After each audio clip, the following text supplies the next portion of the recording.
Hey everyone, we're back with another week of Find Your Film. I believe this is one of the last, is this the last week, Eric Holmes, of the year, or not? Am I wrong on this? No? Do we have one more week before the end of the year?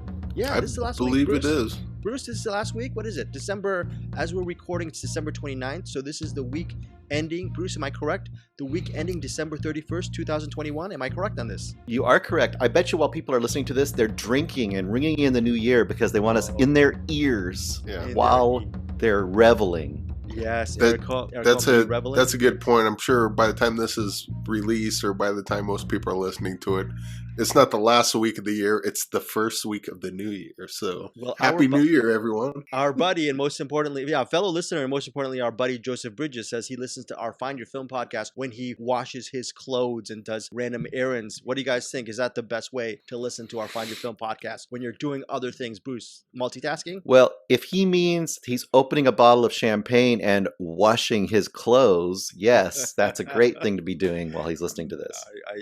I believe Joseph Bridges does not drink alcohol. I believe he's a teetotaler. Eric Holmes, is Joseph Bridges a teetotaler or an alcoholic or a casual drinker? Where did your guess lie? Where my guess is where is your guess? He enjoys a drink now and then, but not a lot, or maybe he doesn't drink at all. I don't know.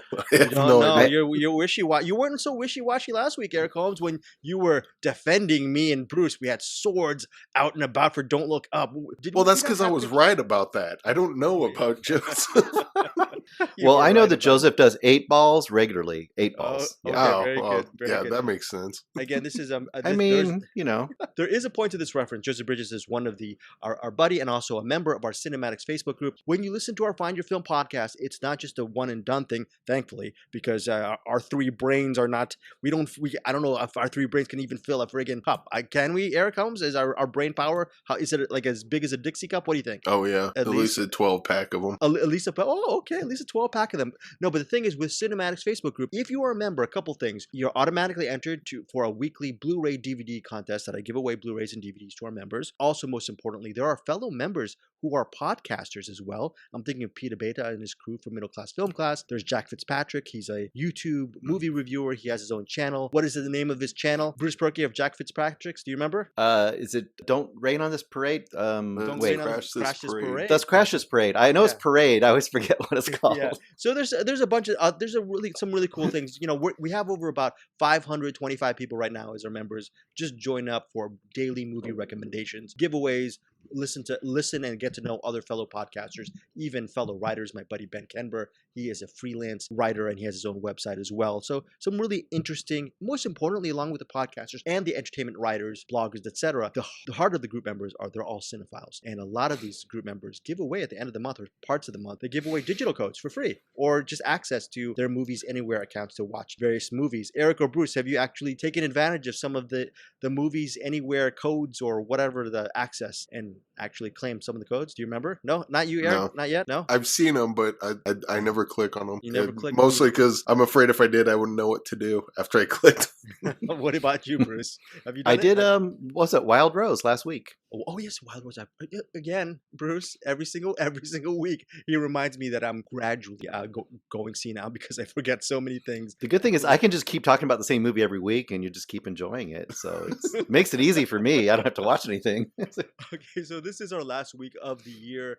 Eric and Bruce, do you have anything else to say regarding this whole year addendum or just any thoughts before we launch into our main featured review of the week? It was a good year for me. As far as around the world, it wasn't great for everyone. But I mean, as far as our own little bubble, as far as watching movies, I don't think. No, I saw Justice League, so I did see at least one superhero movie this year. I think the year coming up, maybe we'll get down to 0, and I'll be even happier this year than I was last. Okay, so the MCU, the DCU is not part of Eric Holmes' immediate universe. That's not something he's very, very passionate about. Movies that he loves I'm trying to think of movies that Eric Holmes loves. He loves indie films and horror films and suspense thrillers, all these different things. I'm thinking of a movie he loved called The Djinn, and that's a movie. What else got your fancy this year, right off the top of your head? My Heart Can't Beat Unless You Tell It To. Is that a movie? Is that the name of a movie? Yes. The PETA beta test, that was a good one. The PETA beta test? Yes, the beta test. One shot. One Shot, starring one of your favorite actors, Scott Adkins. And what Yeah. about you, Bruce? What are some of your tops? You've been launching into 31 for 21 movies. You're now at number 4 or number 3 on our Facebook group. What have you been? Yeah, I'm at number 5 and 4. I just did Pig. I just did Annette. And I will quote my number 1 movie at the end of this episode. Oh, very, very good. A long quote, but you'll like it. It's very important advice. Seeing as I'm a dad, I'm a little older than both of you guys, even you, Greg. I will give some fatherly advice per my favorite movie of the year at the end of this episode. Oh, very, very good. I'm sure being a father is one of the best treasures in the world. One of these days, Eric Holmes, you and I will be dads one of these days. What do you think? No? I can't speak for you. That was a resounding no. Don't you want a little Eric Holmes? I help other people raise their kids. I don't necessarily need to raise my own. Don't you want an unconditional love kind of connection with someone? No, my kids like swimming in my socks. That's a good spot for them. Oh, okay, that is very graphic. I don't even want to think. Oh, that just made me. I might hurl. There are some graphic things we're going to be covering this episode. Eric and I we're going to be doing a movie rewind of this Noomi Rapace film called The Trip. A really wonderful Norwegian film that Bruce Perky talked about several weeks ago. We're going to get to that. We're also going to have a special Noomi Rapace segment where each of us will mention one extra Noomi Rapace film that we love that you guys should definitely see on streaming or physical media, etc., etc. Our main feature this week, though, is just straight and simple. It hits theaters this Friday. It's a pre-World War II film called Munich, The Edge of War. It's August 1938, and it centers on a British civil servant played by George McKay from the movie 1917, and he No, correction. Wolf. Oh, Wolf. Oh, okay. Oh my. You're not trying to make me bad. Wolf is a movie that George McKay was in that Bruce and I were not a huge fan of, and Eric Holmes was not able to get that screening link to work. Thank goodness he was not able to get that screening link to work because both. Well, I mean, if it's anything like Don't Look Up, maybe I'll love it. Who knows? Okay. Also, I just wanted to add regarding our Facebook group and all the discussions regarding Don't Look Up, you can actually check out our review of Don't Look Up on our Deepest Dream YouTube channel. There's been a lot of, out of all the films we've covered, I don't know if you guys agree with me or not, there's been a huge level of disagreement on this movie. Some people think it's absolutely idiotic and moronic, like me and Bruce, and some people give it, call it 5-star bangers, like Eric Holmes. And here's the thing that's interesting. I don't think there's a right and wrong with movie reviews. I just love when there's so many people on one side or the other. Eric Holmes, how do you feel about this whole maelstrom of just reactions that we've been getting? I was going to be glib and say there is a right answer, and my answer is the correct one. But no, it was weird because like when I love this movie so much, and then when both of you guys hated it, I was like, what? Am I fucking nuts? And I saw a bunch of other people and they hated it too. And then you start getting the other reviews where like a bunch of people love the same as me. So it's kind of, I don't know, in a way it's kind of exciting just seeing wildly different takes on the same thing. It's like we all saw the same thing, right? Because you hear different people talk about it. It seems like they saw completely different movies. It's got to be doing something right if it's got that much opinion around it. You know what I mean? Like, I mean, hey, at least it's not getting a bland response. The weird thing is, though, because usually something like this is, I like the movie because it did this, and it was right. And then the other side's like, no, they were wrong about this, and that's why. But that doesn't seem to be the disagreement. It's, this movie is brilliant because it does this, and this. And then you got the other people like you guys where it's like, nah, it was just boring. Well, that's not necessarily two sides of the same coin. Those are two separate coins entirely. Yes. Strong reactions on both sides. Bruce, don't you think sometimes it's better when people disagree over movies, just on a wild, and you have just a spectrum of discussion, right? As opposed to something that's so boring to talk about and it just fades away. Yes, absolutely. When you have that just bland, middle of the road movie, which kind of was my problem with it, but but the opinions were not bland. And I think that makes it more fun. I actually have had more fun watching the conversations and engaging somewhat in the conversations because of it. So, I mean, I guess that's a value add. Even if I didn't love the movie, it's value added just because of that. So, yeah. Kind of makes you want to go and watch it again, see where you went wrong. No.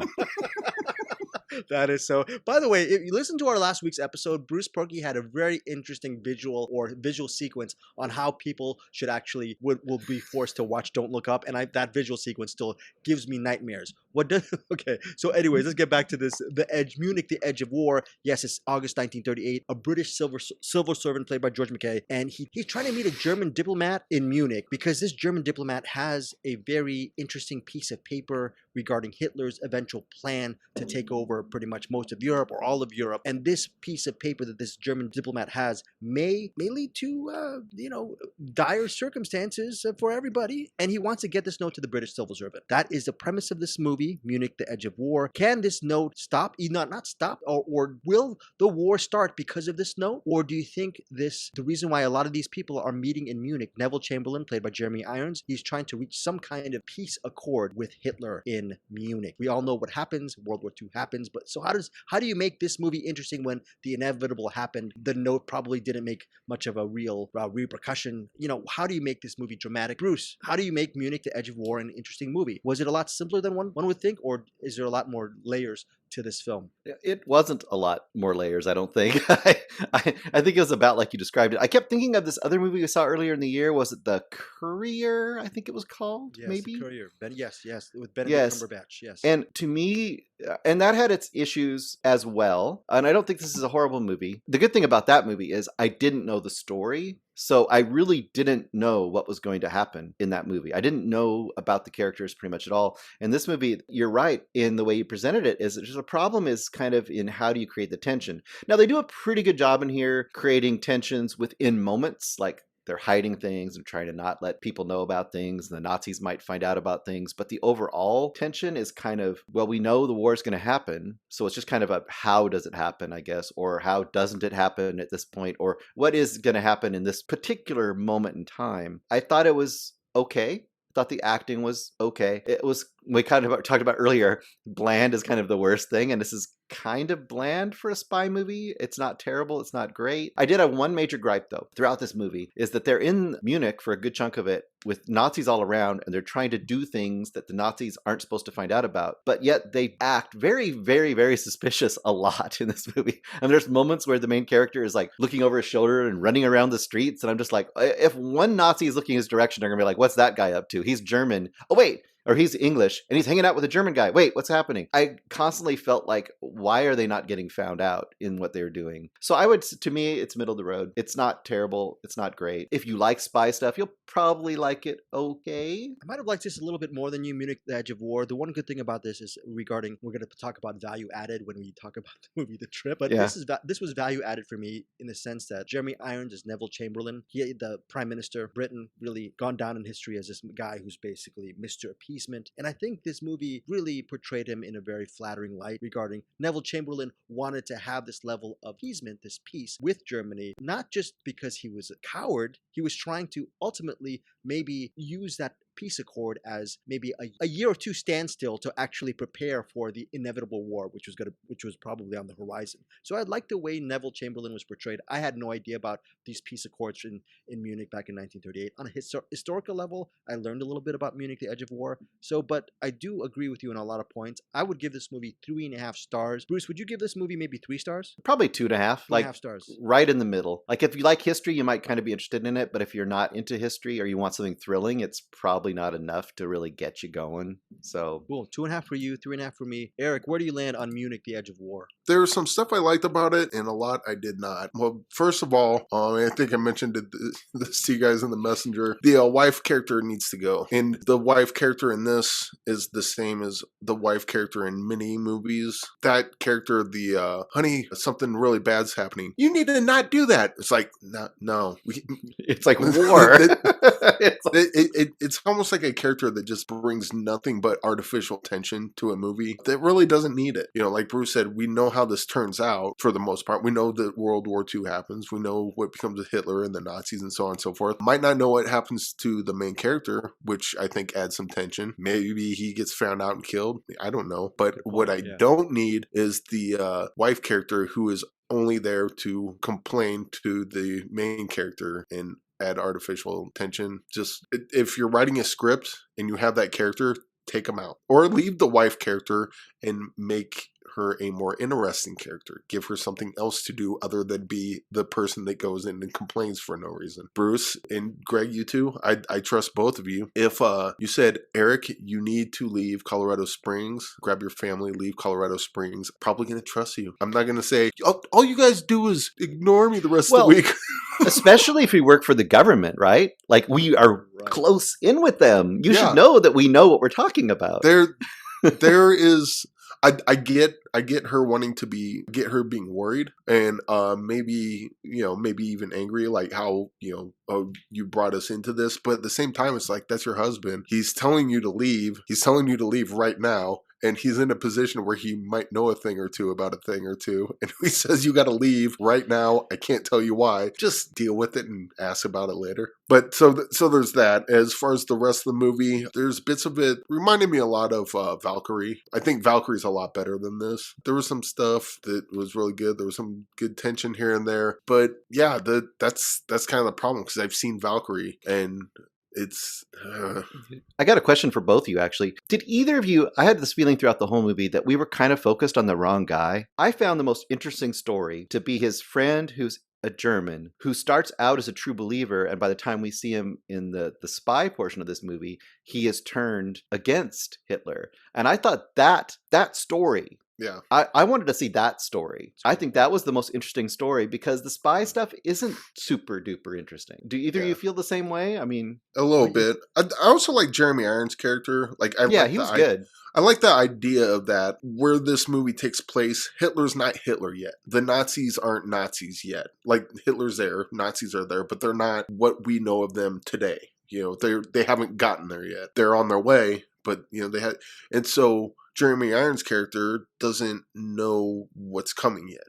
His position is, I don't want to go to war. We've been to war. War sucks. Let's find a different way. And then, unfortunately, the person he's trying to make peaceful accords with is Hitler and the Nazis. Live and learn, I guess. On one hand, that's commendable, because war does suck, and we're just in general that we could probably stand to maybe think of different avenues to take, other than just you disagree, I'm gonna bomb you. But at the same time, I kind of wish they would have I wish they would have kind of played with that Jeremy Irons type character in a different movie, because when you're having that character do that against Hitler, the lesson isn't try to find other ways beside, try to find more diplomatic ways other than war. When the person you're going after is Hitler, right? That message doesn't land at all. Like, right. Not even close. But it is an important message, and I think it's something we're saying. It's just in this movie, it doesn't quite work. Yeah, and again, I've said it before, Valkyrie exists, so watch that instead. All right, what is your stars? Throw it on the stars for this. I'd probably go, this would probably be like a 1 star, but for what they try and what certain things they try and certain things they do get right, probably 2 stars, I guess. Okay, so 2 stars for Eric Holmes, 2.5 stars for Bruce Perky, and 3.5 stars for Munich, The Edge of War. So no recommendations from Eric or Bruce. I do recommend Munich, The Edge of War, though. As a solid recommend, it's especially the way that it paints Neville Chamberlain in a different light, just on a historical level, just to see how much work he did behind the scenes to get that peace accord right in 1938. And yeah, like Bruce said, the performances were solid. But is it completely memorable, and will I watch it again? No, it's a solid first watch. Enough for me. So again, December 31st in select theaters, on Netflix, January 21st, 2022. So that's Munich, The Edge of War. Next up, we're going to do our rewind of Noomi Rapace, of her films. We're going to do a movie rewind of Trip. We've talked about the plot. It's a very quick plot. It's a director and an actress. They're both married. The actress is played by Noomi Rapace, and they decide to go to their cabin. The cabin right in the middle of the nature, and they're bickering and they're arguing. They're on the outs, but you never would think that both of them actually use the trip to the cabin to kill each other. So they both conspire to kill each other. That's the premise of the trip. The thing is that it's not a spoiler alert. They both fail in their initial attempt to try to kill each other. And they realize, well, even though they both want to kill each other, there's other fish to fry, because there are other human beings who enter their cabin and their existence within the span of this narrative. And I don't want to give away too much, but ultimately what happens is just a bunch of people screw up that formula for them to kill each other. And ultimately, the movie ends up being a story about survival. Do they decide to actually team up and try to get out of this mess before the other people, the other humans in the cabin, maybe try to kill them as well? So the trip, Bruce, just a big recap on your end. On your letterbox, I forgot. Do you remember what your rating for the trip was? Because I remember you recommend this movie. Yeah, I think I was 3.5 or 4. I'd have to go check. I really enjoyed the energy and the kind of how it just goes all out. by the end with the gore and the kind of craziness of it. I ended up enjoying quite a bit. I especially enjoyed the entrance of a particular character towards the end of the movie, which I'm not going to talk about. Foul-mouthed and a person you didn't think was going to come into the play at the very end, and I loved that person coming into play. And that person had his own moment, and that was really wonderful. It's just like a whole different story. I mean, even though that story is maybe 5 to 10 minutes, it's wonderful addition to the trip. Eric Holmes, what did you think of the trip of Noomi Rapace and the other guy? I got to find his name. He's very good too. Bill Burr. Bill Burr, yeah, very funny. The guy does look a little bit like Bill Burr, right? A little bit. Swedish Bill Burr, whatever he is called. I don't know what he is. Yeah. So, what did you think? What's your thoughts on the trip? I like this one a lot. This had kind of similar energy to like Cheap Thrills or Big Bad Wolves. It was kind of looks like a comedy, and it is, but it's like really fucked up too. And I do like the Noomi Rapace and Swedish Bill Burrs. I like their dynamic. They basically went in hating each other and have to work together. Not the most original of scenarios, but it really works. It works really well in this. Pretty much all the characters that pop up in this. This is one of those type of movies where the filmmakers know how to make really fun characters. And this movie would work without great characters. You could put just random stock characters in it and it would still work because the premise is so strong. But I think having a strong premise and having great characters on top of that kind of, bump it up a notch. And this is a really fun movie. And I also think probably the less known going in, the better. You get the main log line. A couple goes to a cabin, each trying to kill each other and not knowing. And then what happens after that? Then it gets weird. Yeah. Then it gets weird, right? But yeah, this movie's really fun. Really funny, really emotional at times, and really fucked up at times. Yeah, really fucked up. Yeah, this is just all around good movie. It gets very gory. There's a lawnmower scene, so watch out for that. But the Chekhov's lawnmower shows up. There's a lot of Chekhov's things. Chekhov's steak, Chekhov's lawnmower, Chekhov's. This is good stuff. Probably be a 4.5, 5 star. So I don't. You know what? 5 star. I can't imagine because if it's not a 5 star, it means I got to take something away. But I can't think of what was wrong with this. There was nothing wrong with it. It's 5 star movie. 5 stars from Eric Holmes for the trip. I really loved the trip. I was surprised at how actually very deep the movie was. First act is more of like a relationship drama, sort of like the War of the Roses. They're arguing over how to score points in Scrabble. Whether I think Noomi Rapace's character, she actually tries to put up a word and it's in Swedish, and her husband, played by Axel Hennie, he refuses those points because it's in Swedish, and it's a really, really interesting argument, and it leads. So you're thinking it's going to be a relationship drama, and of course, yes, they do want to kill each other. You think it's going to be that little chamber piece, but then it evolves into something like a Tarantino kind of situation with the people who actually enter the cabin are very, very interesting. Like Eric was saying, some really good dialogue, actually great characterizations, and I thought it was really wonderfully shot from director Tommy Wirkola, and he also co-wrote this. We're going to talk about one of his other films in a second that he previously shot with Noomi Rapace called What Happened to Monday. But yeah, I absolutely love the trip because it's relationship comedy drama, black comedy. Then it becomes a horror film, a thriller, and some parts are shot like Hitchcock, and it's a very really packed, tense. It gets really tense and gory. So you have so many different ways to entertain yourself with the trip. And by the way, towards the end, it becomes sort of because of their occupation of being a director and actress, it's sort of a showbiz satire as well. Yeah, that's true. Satire on the media. So very interesting. Eric, yes. Oh, no, I was just going to say that ending was really good. Yeah, very good. Very, very good. And that's ending. exactly how it happened. Yeah, exactly. And that's exactly how it happened. Eric Holmes, you give it 5 stars. It's a 5-star banger. Bruce, I'm thinking you're leaning towards I think it was 4 stars I put on there. Also, I wanted to say, I don't know about you guys agree, but I think this is a really rewatchable movie too. Yeah.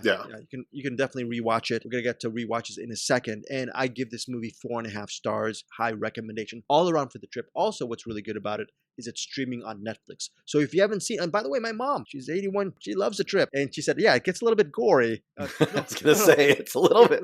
Let me say, listeners, it gets a little bit gory and it gets very sick. It's very, very sick. Okay. So it goes places. It goes to the darkest. The darkest places in your mind? That place is like a sunny day in Miami compared to some of the dark places that this movie goes to. Oh, so many. When someone says, I'm going to rip you a new asshole. That happens in this movie. That happens. Pretty much. In so many words, it does happen in this movie, that kind of, inference. Yeah. Oh my gosh. There's so many really cool things about this movie. Actually, Bruce, to your point about the rewatchability factor, I feel that this movie, once you really know the lay of the land, it gets even better upon a second watch. I don't know if you guys agree regarding the trip. Oh, I mean, how can it get, we all give it such high recommendations. 4 stars from Bruce, 5-star banger from Eric, and 4.5 from me. Again, streaming on Netflix. What is also streaming on Netflix is a movie directed, again, by the Trip filmmaker Tommy Wirkola. And he previously shot this movie called What Happened to Monday with Noomi Rapace. I recommended this several weeks ago. I haven't gone back to rewatch this, but Eric and Bruce were able to see this several weeks ago. How did this movie stack up as well? Where basically, I think it's set in the future. I'm trying to remember, Noomi Rapace plays her sisters, different genetically engineered sisters or something like that. And it's dystopian future and a lot of action in this movie. Would both of you highly recommend this movie as well? What Happened to Monday? So like if they see the trip, would you recommend them see What Happened to Monday as well? Yeah, these are wildly different movies, though. First of all, the title for What Happened to Monday is a really bad title. Yeah, it is. It sounds like a really boring indie drama, and it's like, oh god, I guess I'll watch it. And I put it in and go, all right, this is pretty good. Yeah, it's definitely like a sci-fi, near future-ish sci-fi movie. Dystopia, I suppose you might call it. It's weird because it said dystopia technically, but it doesn't have a lot of the hallmarks that a dystopia movie has. Kind of like how a Minority Report, I guess, would be a dystopia, but it doesn't look like Mad Max, so you don't think of it like that. Noomi Rapace is really good in this. All 6 of her characters, or 7, seven. 7 days in a week. Yep. Monday, 7. Tuesday, Wednesday, Thursday, Friday. I like the setup of it. I think where this kind of falls apart a little bit is kind of towards the end, where it becomes a sci-fi action movie.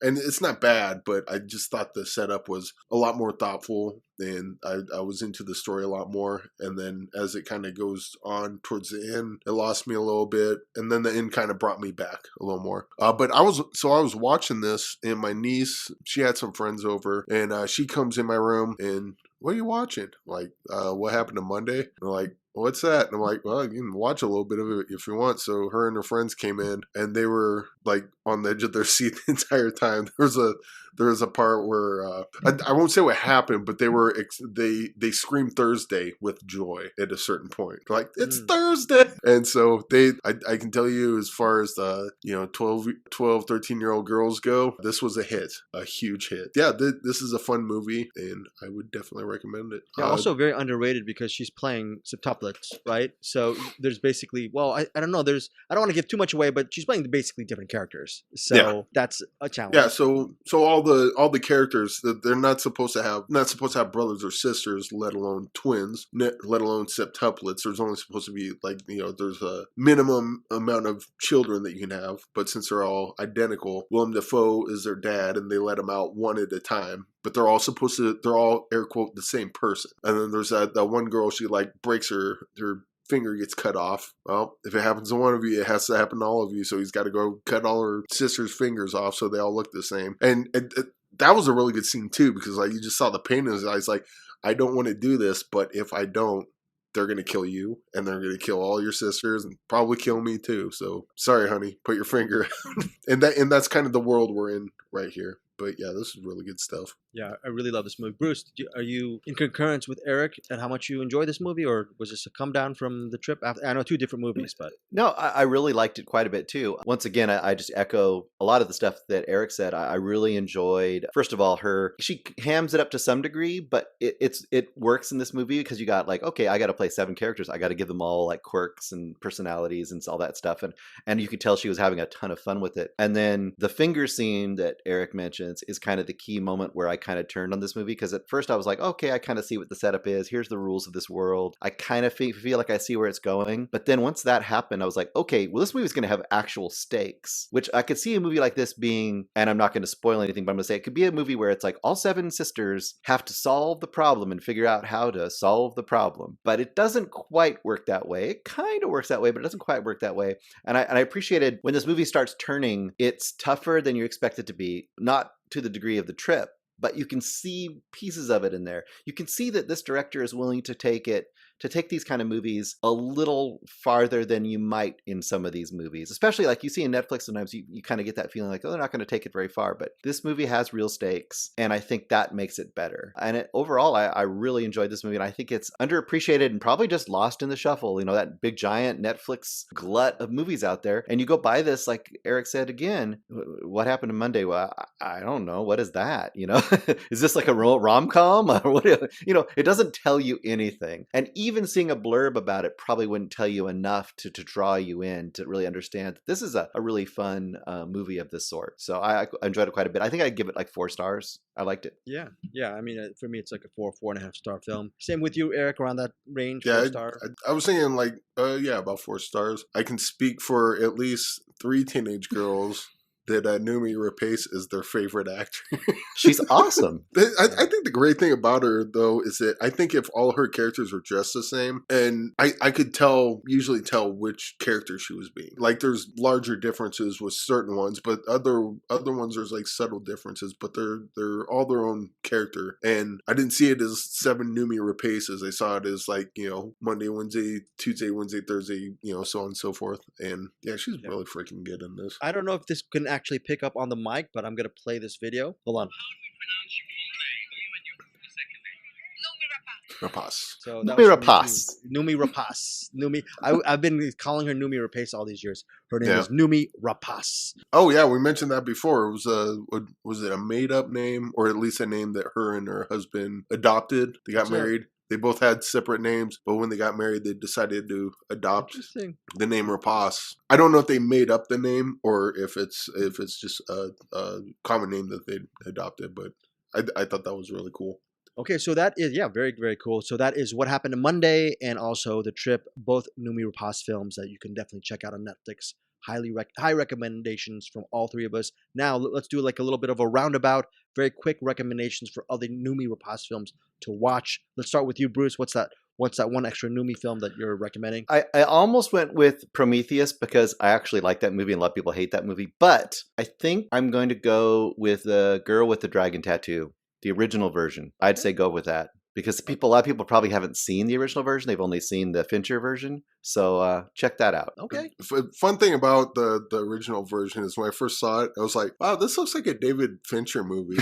Right. And then when I heard they were doing a remake, and they're like, why are they remaking it? Oh, David Fincher's doing it? I mean, okay. It probably looked a lot like the original. What is your Noomi recommendation, Eric? Oh, shoot. Well, I had 2 of them. You know what? I'll just go with Prometheus. Because I too love Prometheus.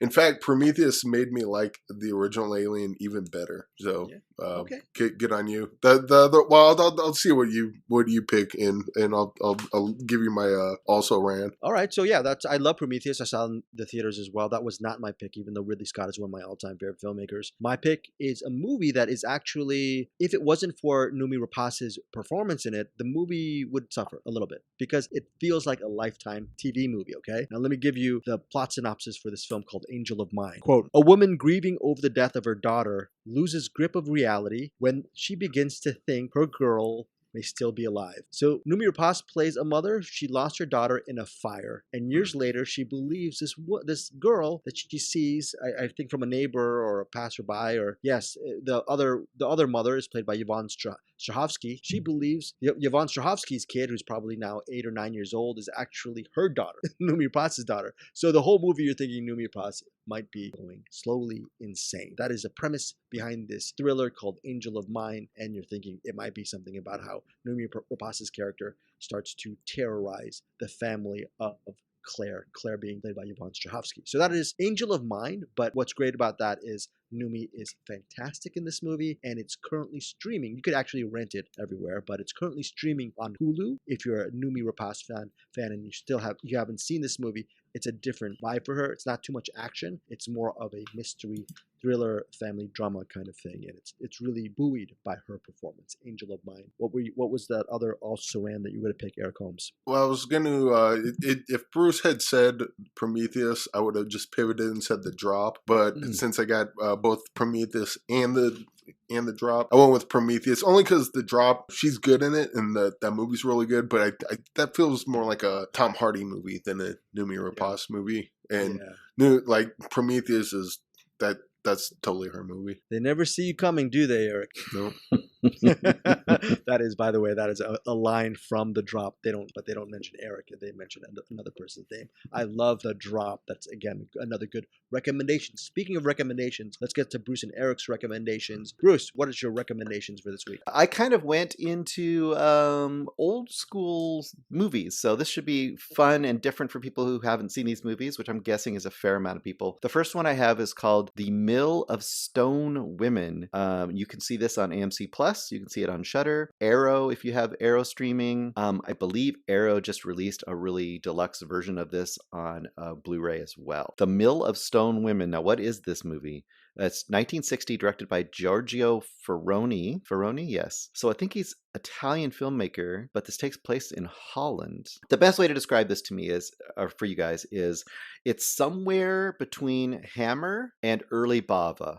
It's kind of right in that sweet spot where you're kind of changing over from these kind of really kind of garish period pieces for horror and switching over to this more giallo kind of style of horror. The idea of this is it takes place in Holland, and this young guy is going off to work for a few weeks for this older gentleman who works in this mill, and this gentleman is a sculptor, famous sculptor, and it has elements of House of Wax. He goes into this guy's mill, and he's got all of these figures he's created, and they have almost like on a track. You know how you have a track where you like go on a ride for like Disneyland? Well, instead of that ride, he has all these figures from history that kind of roll past you when he flips the switch. And, you have Joan of Arc, and you have like all these different characters, right? I'm not going to go into this, but there's elements of Mad Scientist. There's this whole surrealistic dream sequence in the middle. The old guy who runs the mill has a mysterious daughter who is great, played by Skilla Gabel as Elfie, the young mysterious daughter who really wants to talk to the young guy, and you're not sure why. But the old guy is like, "Don't talk to my daughter. Don't ever talk to my daughter."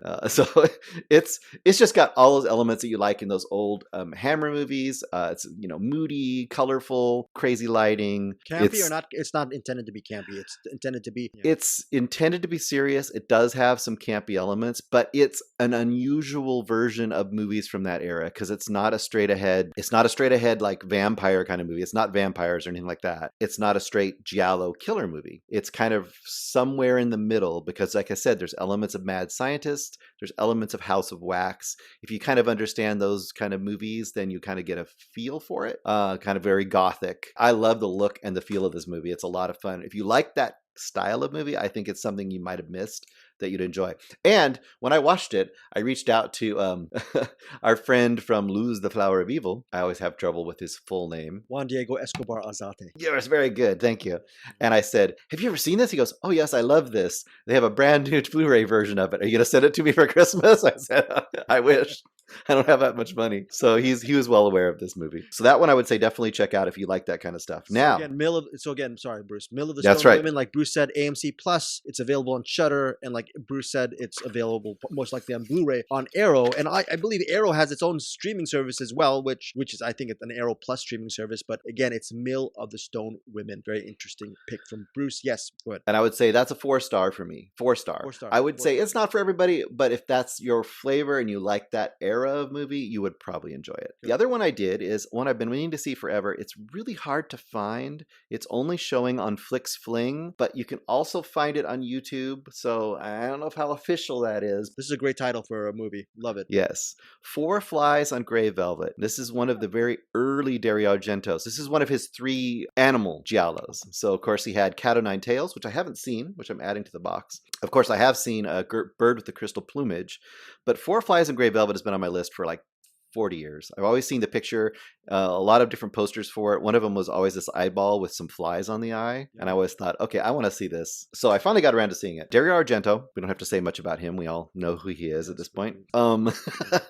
This is, I'll just give you the start is over the opening credits is this really groovy 1970s band playing the whole time. You're watching their practice. The drummer is our main character. You're watching him walk through the streets of Italy as well, and he's being followed by some mysterious man in a suit. You don't know why. And he eventually turns on the other man. The man goes into this abandoned theater. The young guy confronts him, and while the young guy is confronting him, the man pulls a knife. They struggle, and the young man, the drummer, who is our protagonist, accidentally stabs the older guy to death. The whole while, up in the balcony, there is a strange person with a mask on taking photos of the scene. And for the rest of the movie, he is being blackmailed and people are being murdered mysteriously by this unknown person who witnessed his, quote, murder. Like many Dario Argento movies, this makes no sense. like many Dario Argento movies, the plot is a convoluted, weird mess. So you kind of have to just go with that. And giallos in general kind of have that element to them as well. This has lots of strange, colorful characters, some problematic characters. It's 1971, so the representation of a gay person is probably not up to modern standards, so either let that go or don't as you see fit. But what it does have is you are seeing, like Birds of the Crystal Plumage, like I'm sure Cat o' Nine Tails, you're seeing the beginnings of what Argento's going to be. So you'll have, maybe 20 minutes that doesn't quite work, but then you'll have another 15 or 20 minutes where you're seeing Argento just doing his crazy stylish set pieces that are tons of fun if you like that stuff. You will see he's playing around with camera movements and camera placements, and he's just doing some crazy things with motion in this movie and slow motion in this movie. In fact, I won't say what it is, but there's a final shot in this movie that is one of the first super duper ultra slow-mo versions of what has happened in this movie, or in movies in the future. He's definitely pushing the boundaries visually of what can be done in some of the shots in here. So I would say for Giallo fans and for Argento fans, if you haven't gone back and seen this early work by him, you will enjoy it. I wouldn't say it's going to be his best work for you. I mean, for me, it's probably 3.5 stars, but some of the sequences are 5 stars. You know what I mean? You'll see some sequences. And I thought of you the whole time I was watching this, as I always do, Greg, is I always think of De Palma. And I saw some stuff in here and I'm like, oh my God, it's so De Palma-esque, or De Palma is so Argento-esque, because they're working at the same time. They're both doing this stuff at the same time. And you can see that whatever influences were working on them cinematically, they were definitely in the same head space of weirdness and of visual interestingness. You know what I mean? Roger Ebert, in his 1972 review of Four Flies on Grey Velvet, gave it 2.5 stars. He was complaining about it a little bit. He said, "There is, however, the interesting mimsy farmer who has the best mouth since Joey Heatherton. There is a rather broad but gentle caricature of a homosexual private detective played by Jean-Pierre Mariel. There are a few scary moments in the dark, but then there's that image on the retina gimmick, which we can't believe, and a conclusion that's so arbitrary, you feel Yes. tricked. Also, there's only one fly in this movie." So.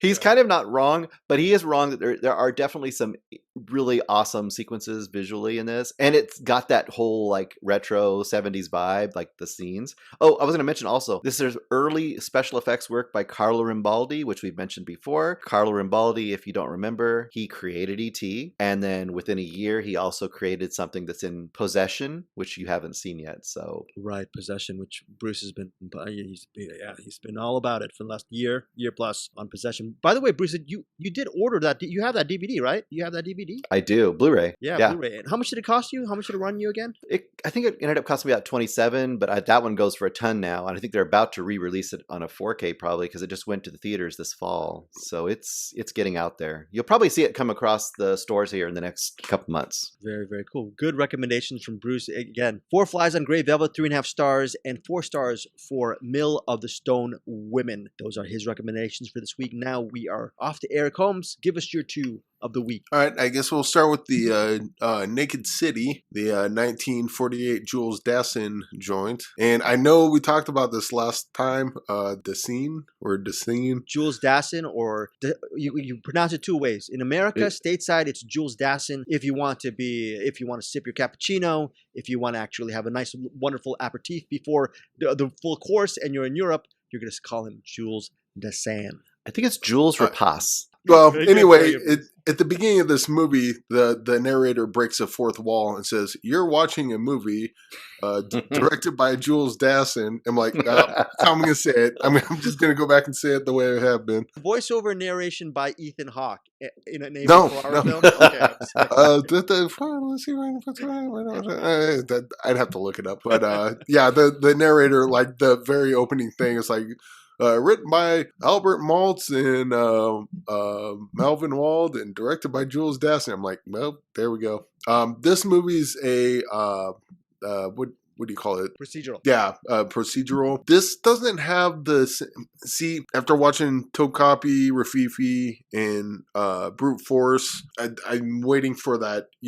Those movies build up for the very final thing, and the final, whether it's breaking out of prison or heist. And so watching the heist play out or watching the prison break play out, it's really satisfying. And so this one's a procedural. This one's more like Zodiac. So it doesn't have the same kind of satisfying kind of ending that the other ones do. But this one's still good. If you like procedurals, this one's up there. But also they've done procedurals really well since then. So I this probably wouldn't be a top 10 procedural, but that's only because they've done, they've went and kind of taken what Jules Dassin did with Naked City and ran with it since then. Whereas I don't think people have done the same thing with like Rafifi and Tokapi, for example. And certainly with, as far as a prison break movie with Brute Force, I'm trying to think of other prison break movies. Shawshank Redemption, and maybe that's it. I don't know. So I haven't seen Birdman of Alcatraz. I've not seen that. I don't even think The Great Escape is probably not a prison. That's prison camp. So I'm trying to think of Bruce. Do you know any? I haven't seen Brubaker. Have you seen Brubaker? I have seen Brubaker. That's not a jail escape movie, is it? It's more like prison kind of stuff. Yeah, it's not as much jailbreak. But I mean, the whole point of with Naked City is that it's not you can throw a rock and hit 20 police procedurals, whether it be in movies or on TV, or they're all over the place and they're often done very well. And this one's done very well too. It just doesn't have that same kind of satisfying in that the other ones do. But this one's still worth watching, I think, if you like that sort of stuff. If you like if you want to see like a 1948 version of what Zodiac might be like, that's probably Naked City. Yeah, the Naked City, in all fairness, yeah, of course. Like you said, it's well made, directed by Jules Dassin. It doesn't have the immediacy of Topkapi or Rafifi, which I still haven't seen, but I've seen Brute Force. Brute Force is just right yeah, I know, right? It's right. Brute Force is right in your face. Great performances by Burt Lancaster and the ensemble. But the Naked City is, like Eric says, you throw a rock and it's a procedural.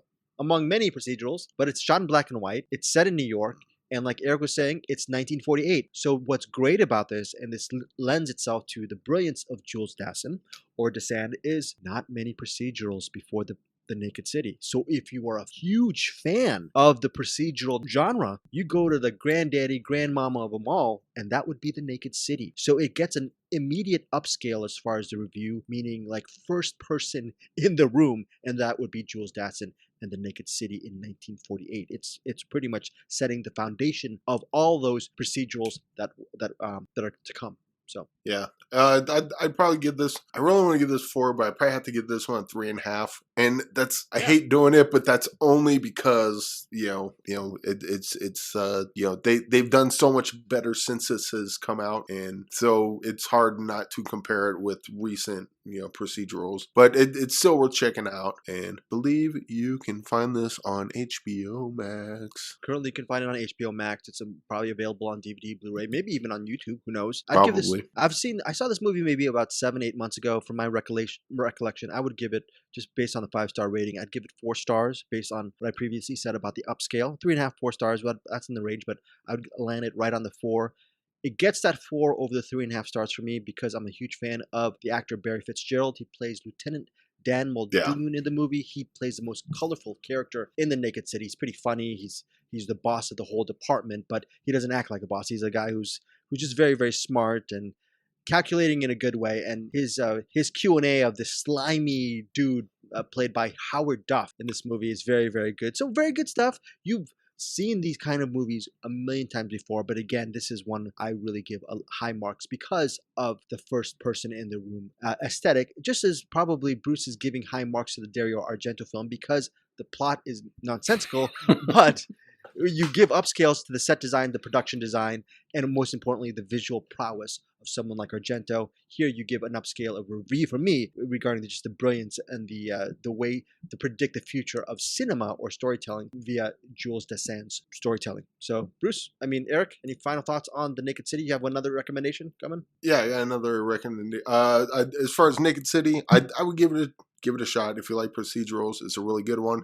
It's dated, but just know that going in. But definitely worth checking out. And 3.5 is a solid recommend. So yeah. This is not a 3. It's not a 3.5. Like, it's fine. It's just, had I watched this in the 40s when it came out, it'd be like, oh my god, this movie's freaking awesome.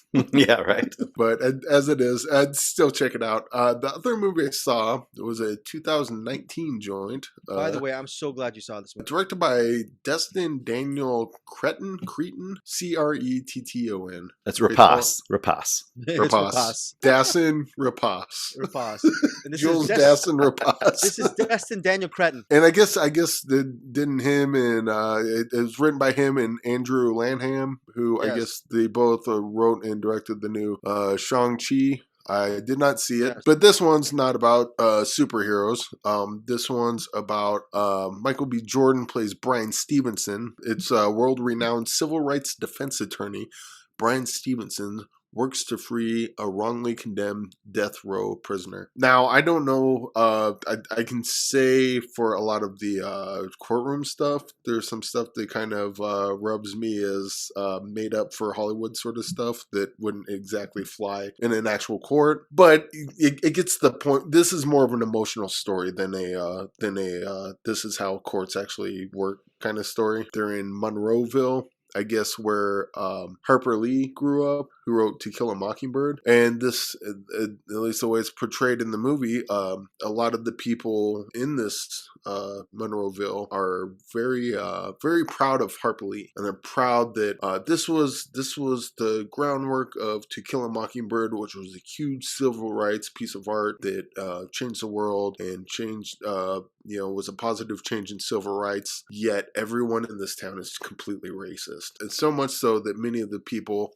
on death row are black people, black men. And Brian, Michael B. Jordan's character, comes to, he starts going through their cases and comes to find out that a lot of them use public defenders, and a lot of the public defenders that they're on death row with the evidence that landed them there is, well, look at him. He obviously did it. So we're so proud to have Harper Lee write To Kill a Mockingbird. And it's his book that really helped with civil rights. And the same side of their mouth, well, look at him. He probably did it. This is the kind of back and forth dichotomy this town's working under. And Michael B. Jordan is going through some shit, wanting to reopen the case for Jamie Foxx's character, who is Walter McMillan. And Walter McMillan is on death row, and he's on death row because of they go through his case, and the evidence is the evidence that got him on death row is very flimsy. In fact, it was mostly based on what do they call it? Not commentary. When Eyewitness testimony, I'm betting. Not eyewitness No. testimony. Hearsay.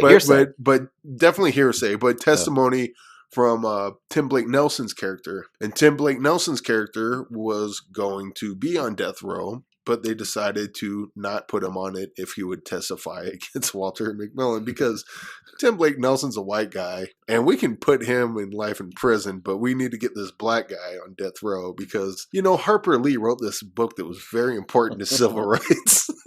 And so this movie is like I said, the court stuff, I don't know how accurate it is as far as realism goes, but this movie doesn't seem to be concerned about the realism of the nuts and bolts of a courtroom. This movie is about ideas and the emotional ideas behind that. And is a courtroom drama, or it is a courtroom, I guess, procedural. this would probably be like a 2 stars, but as a courtroom drama, like, capital D drama, this one's really good. It had me hooting and hollering and rooting for Bryan Stevenson the whole time. And then to find out that, it was based on a true story. A lot of it really got under my skin. It got me angry.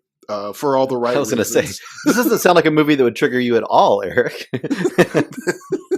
Let me say for all the right reasons. It didn't anger me because, you're not going to get a black guy off at death row. That didn't anger me. It was the idea that so many people in power can come together. I mean, I talked about shit like this before, but so many people in power can just be obviously hateful towards someone. And then it's like, well, this is wrong.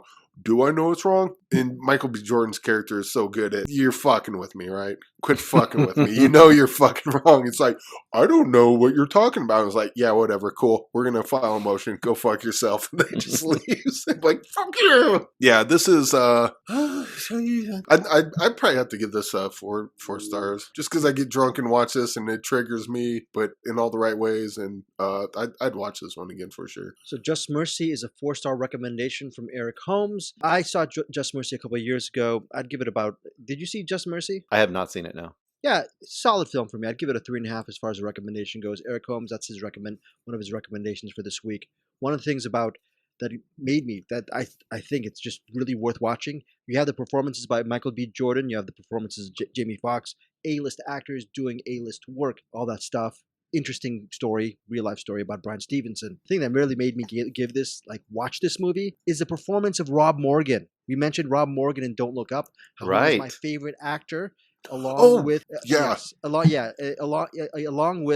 was one of my favorites from Don't Look Up. Rob Morgan plays Herbert Richardson, one of the people on death row in Just Mercy. His character, he gives such a fantastic performance in this movie released in 2019. I was surprised that he didn't receive an Oscar nomination for his role. Yeah. His character in this, first of all, he was really good at his character, but I love that they put his character in there because he was on death row and for good reason. Like, because normally you'd have if you have 50 people on death row and all 50 people don't need to be there, it's a little far-fetched, but just to have like the one person like, no, I did it. They didn't trick me or anything. But then they had that whole thing of the PTSD and the you can see that, he did the thing, but there's other circumstances, mental illness circumstances that aren't being taken into account. And so then obviously the stupid response is, what are you supposed to do? Let him go?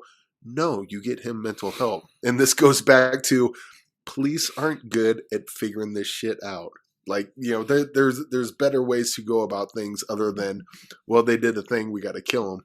And maybe sometimes, with, people in certain situations, maybe that's what you got to do. But I love how his character kind of represented yes, I did it, but there's, he didn't kill someone in cold blood. He killed someone because he has problems, and the problems aren't going to be fixed by him, fixed for him or other people like him in the future if all we're going to do is, well, I guess we got to kill him because more people will have that, and you got to, this is good stuff. You know what? 4.5 stars. He sold himself.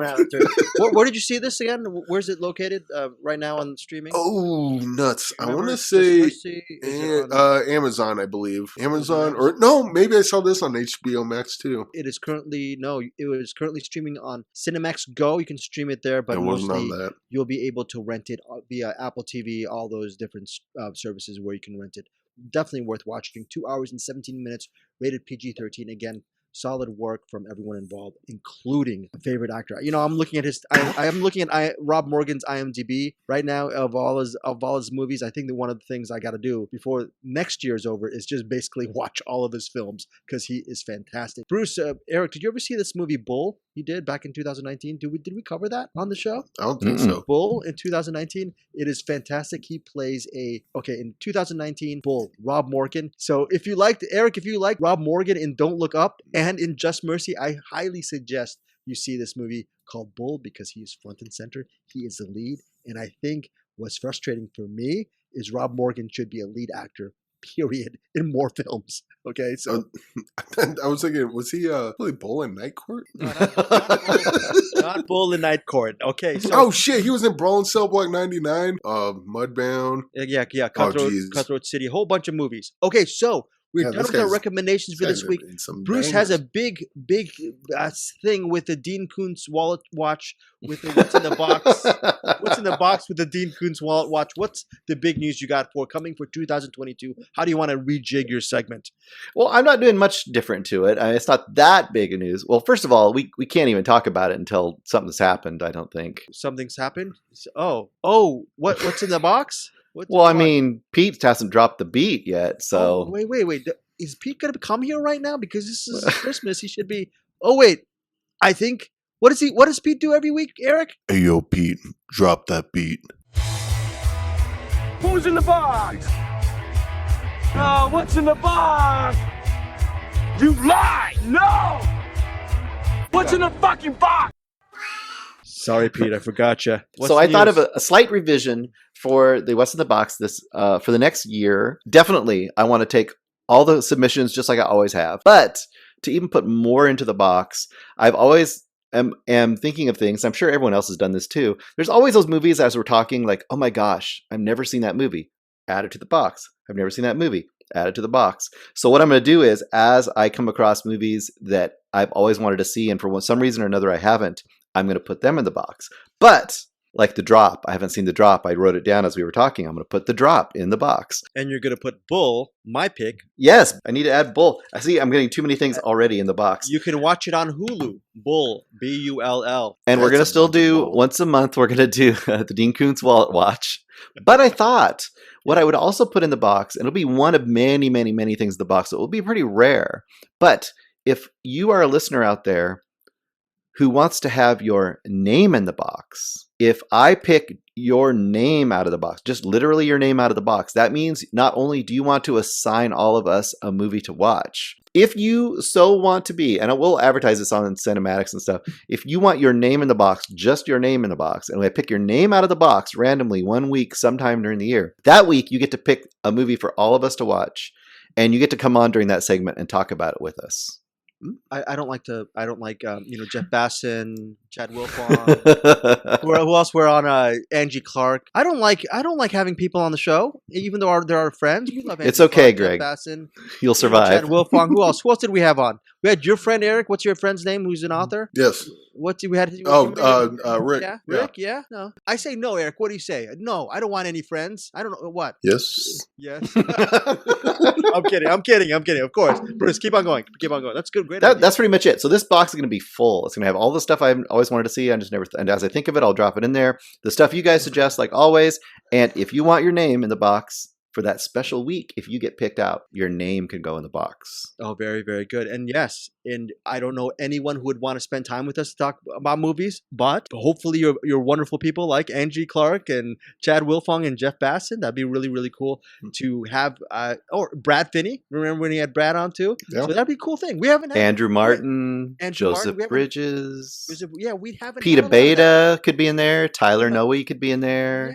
Yeah, all those people. You know what? We haven't had a lot of that this year, right? We didn't. Nope. I think we didn't do that this year. We did that Not previous much. year, but not much this year. Okay, because folks, I had a mandate where I just wanted us three just to talk. I didn't want all those extra people. But I guess Bruce, I told before we started recording, I said, Bruce, whatever you say goes. And that now he's trying to be more social and talk to more people, and I don't like it one bit. Eric Holmes, rebut? I can't. No rebut. You see, look, Eric Holmes is not backing you up there, Bruce. What do you think of that? I'm more of a single butt guy. I Oh, only very good. butt. I never rebut. Yeah, there's single butt and rebut. If you want to have more butts, go check out The Trip. That's another allusion to that movie. Okay, so that's a great idea regarding that. Okay, let's gotta do it. Okay, again, put your name into what's in the box, and then hopefully, if Bruce picks your name out, you're gonna come and join us on Find Your Film and talk about your movie recommendation of that week. Should be really, really fun. Speaking of recommendations, speaking of what's in the box, Bruce Perky and Eric Holmes, they're closing out the show with last week's pick. Bruce, can you tell us what you and But Eric will be covering? Yeah, well, we did it. We did it. We Mark Kerman suggested we watch William Friedkin's The Birthday Party from 1968. I don't know about you, Eric, but it was very hard to find this movie. But we did end up finding it on YouTube. At least I found it on YouTube. I couldn't find it streaming anywhere else. I'll give the basic rundown and then you can hop in on it, Eric. This is based on a Harold Pinter play. Harold Pinter, very famous, I think, maybe Pulitzer Prize winning playwright. Yeah. He's done a million things. It stars Robert Shaw as Stanley, and it also has Patrick McGee. You might recognize him as the guy from A Clockwork Orange whose house gets invaded. Also, Sidney Taffler is Goldberg in this. The basic concept is the Robert Shaw character is this tenant of this boarding house, seaside England somewhere, boarding house. And these two guys show up, and weird stuff happens. I'll let Eric kind of chime in on this. It's hard to describe. Go ahead. You say what you want to say, Eric. I'm kind of with you. It's so the two guys come to they talk to The housekeeper lady. Yeah, and she mentions it's his birthday. And they're like, well, we should have a birthday party. She's like, oh, that sounds like such a grand idea. Why don't you come on over and we'll have ourselves some cake and party and play some games. And then they come over and then they kind of just start mentally torturing him. I thought that maybe they were like gangsters. Like maybe he was like, maybe he was going to rat on someone like a court hearing or something, but it wasn't that. And they were just kind of fucking with them a little bit. Yeah. And this had a really similar vibe to Bug, except with Bug they were on meth. I mean that's what Bug was about, right? They're on meth. Yeah. They're doing conspiracy theories. This is kind of like Bug, but without the drugs. Yeah, to me, Bug without the fun too. This is way more. I mean, this is way more like a play than. I know Bug is based on a play too, but I don't know, for some reason Bug was more cinematic, and I don't know if it's because Friedkin, when he made this, is brand new. You see the flashes of what Friedkin's going to do. Yeah, there's definitely some interesting in the final third. He does some interesting stuff with the camera and with some effects and some black and white and color. But the play or the story itself here for me I was kind of being tortured by it too. I felt like it was like, oh. I'm reading some reviews, and they're saying that the birthday party lacks entertainment value. There's other people who really thought it was boring. Okay, but then there's other people who said the movie's brilliant, masterpiece, underrated Friedkin gem. Can you guys speak to the fact that what would people find so amazing about this movie? Because there are some people who really fell for the birthday party. I don't think they would find it amazing on a first watch. I think this is a movie, at least if it's anything like me watching it, and it sounds like with Bruce, watching it the first time, you get like halfway through it and go, wait, what? Why? What's happening? And so this is like one of those movies. Now that I watched it the one time, I think if I went back and watched, because I know now that it's kind of this weird, sort of a mind fuck. And not a mind fuck for the viewer, but a mind fuck for the characters as well. And I think if I watch it again, I would kind of get it. But the first time watching it, like I didn't know what to expect. I'm like, okay, William Friedkin, it's a birthday party. They're gonna have a birthday party for him.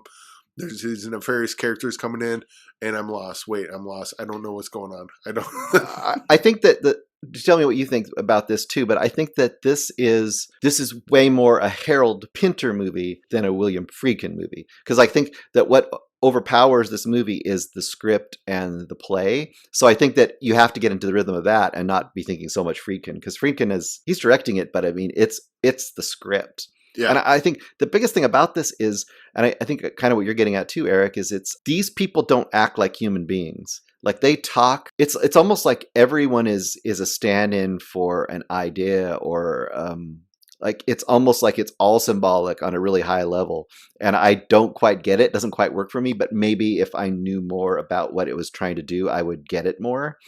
Because I feel like they're talking like, like, for example, you talk about the housekeeper. You did a great job of her, so I won't try.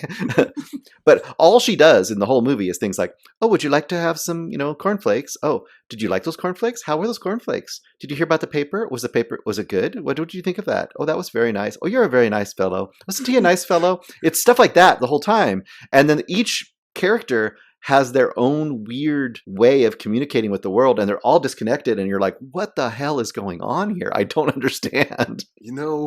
There was a what's her name? Was it Darcy? The friend or the neighbor? No, the actress's name, the housekeeper. I didn't write it down. I don't remember what her name was. Yeah, but her and Robert Shaw's character reminded me of Chris Farley and Adam Sandler.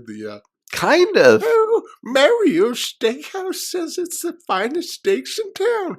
Like, give me cancer now.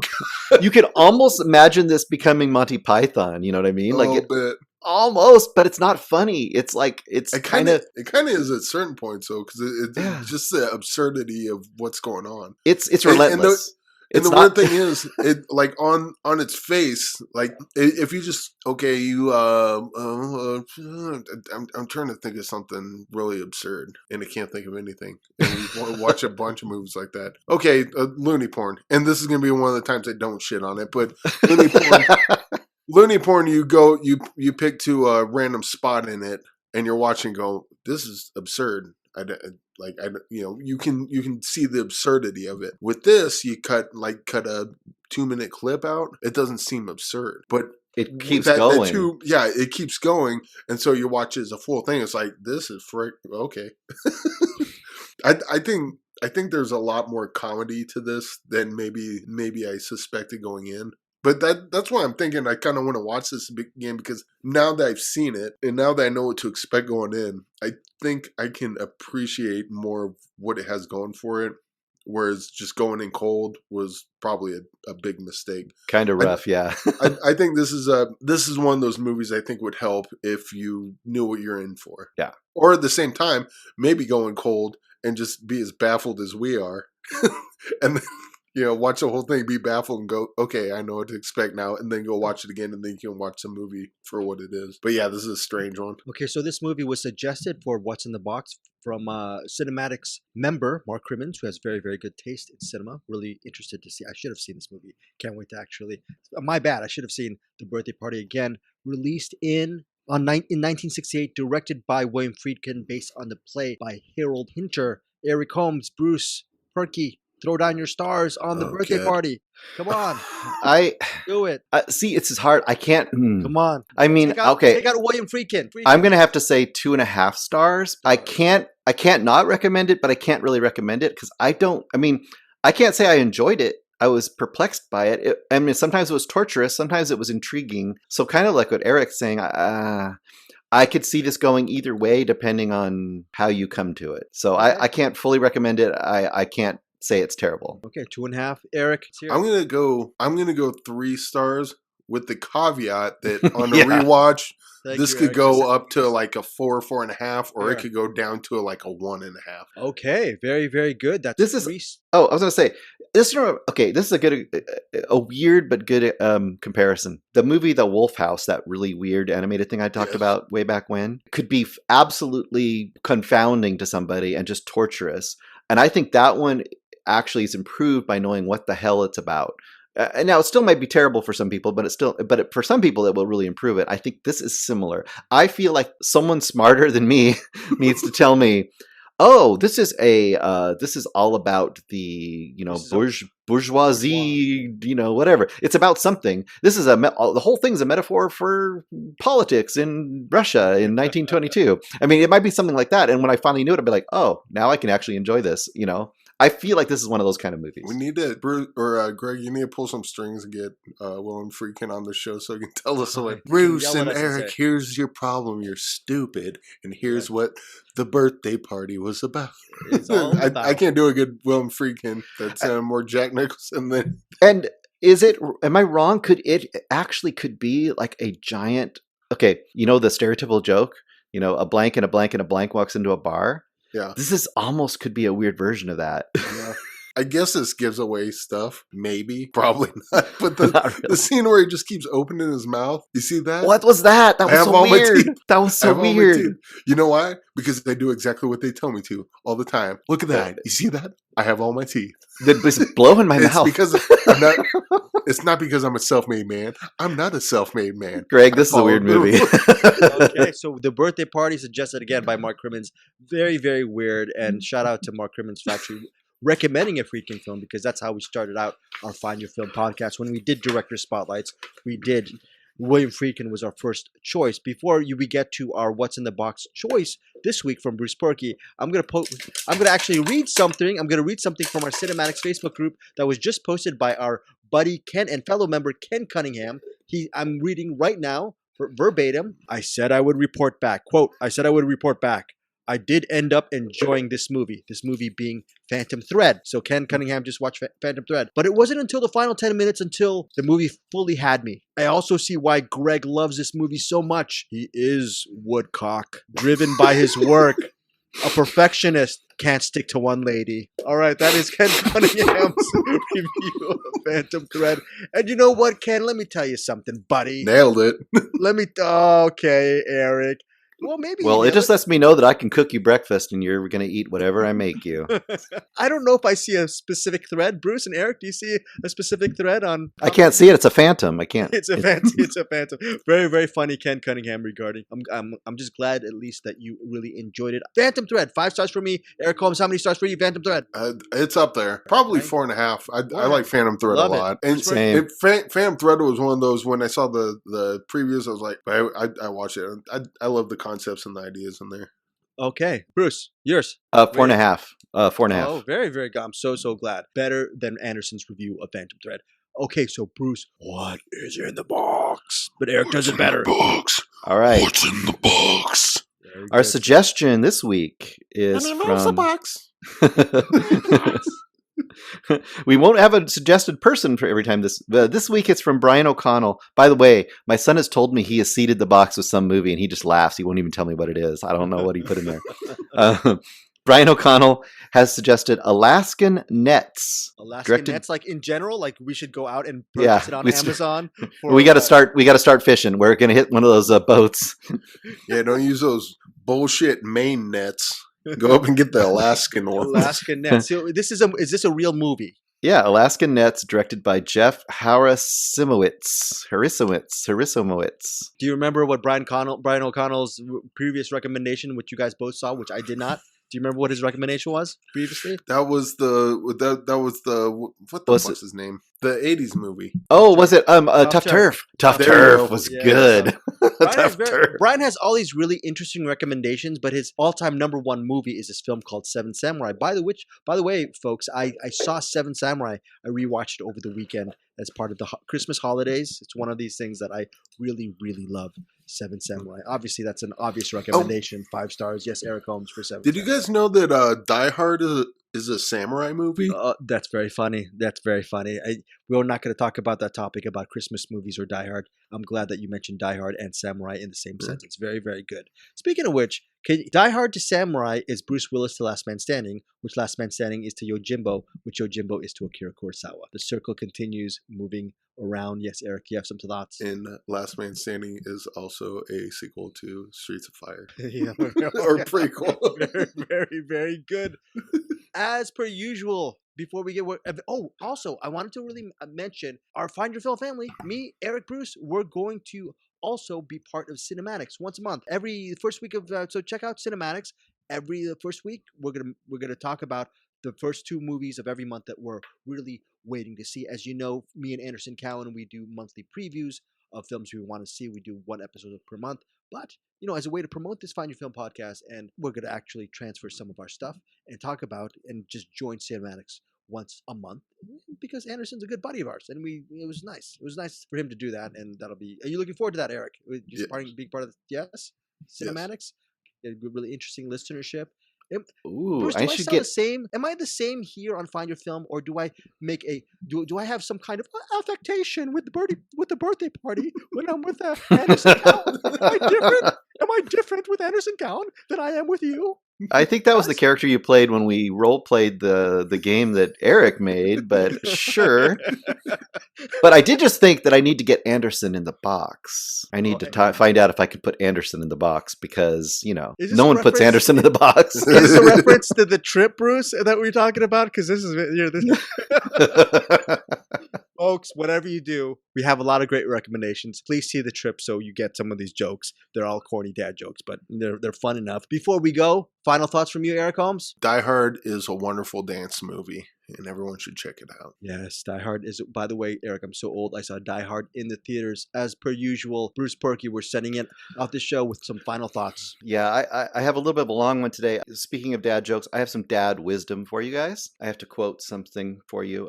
When I was your age, a weird guy in a van outside my school asked if I wanted to see his baseball cards. I said yes without thinking. He took me in the back of his van and he showed me his giant collection of pristine baseball cards. I had a lot of fun, and I'm thankful I put my trust in that creepy weirdo. So I think you should trust your weird murdering monster. That is very insightful, and this is Bruce Perky's in reference to Bruce Perky's favorite film of the year. If you have not guessed it, which Eric and I guessed it from the first 2 or 3 words, you're missing out. We're going to talk to you. We're not just go see it, right? Go see it. Find out what Bruce is. I think, you know what? Bruce will announce his #1 movie next week as we talk about categories, best films of the year, all that kind of stuff. And wonderful final quote, Bruce. And it's not advice, folks. It's a movie quote. Correct, Bruce? Oh no, that's advice. That you should follow that for sure. Okay, guys, we'll see you next week. That's wonderful.